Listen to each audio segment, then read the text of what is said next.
Hi எல்லாருக்கும் வணக்கங்க. இது வந்து நானு ஏர் லேயரிங் மெத்தட்ல வந்து உருவாக்குன எலுமிச்சை மரம் இது. நட்டு ஃபுல்லாமே வந்து சூப்பரா காய் வச்சிருக்கு.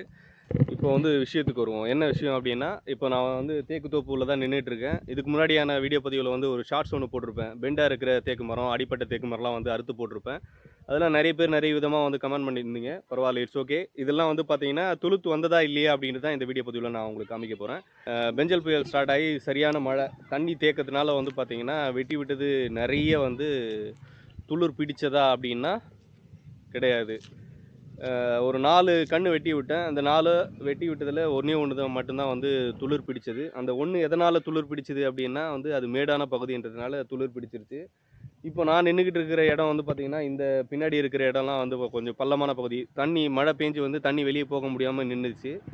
அதனால வந்து பார்த்தீங்கன்னா, வெட்டாத இருந்த ஒரு சில தேக்கு மரமே வந்து காஞ்சு போச்சு. அதுவும் பின்னாடி பார்க்குறீங்க பார்த்தீங்களா, அந்த தேக்கு மரம் ஒண்ணு காஞ்சு போயிருச்சு. அதே மாரி வந்து பார்த்தீங்கன்னா, இன்னொன்னு வந்து பழுத்து வருது அதே மாரி. இது வந்து பார்த்தீங்கன்னா, தேக்கு மரத்துக்கு நம்ம கவாத்து பண்றோம் அப்டின்னா வந்து, வெயில் காலங்கள் தான் வந்து கவாத்து பண்ணணும். மழை காலத்தில கவாத்து பண்ணக்கூடாது. நெறைய பேர் கேட்டிருந்தீங்க, வெட்டி விட்டது எப்படி இருக்கு அப்டின்னு சொல்லிட்டு. அவங்களுக்காக இந்த வீடியோ பதிவு. மீண்டும் அடுத்ததொரு வீடியோ பதிவில் சந்திப்போம். நன்றி, வணக்கம்.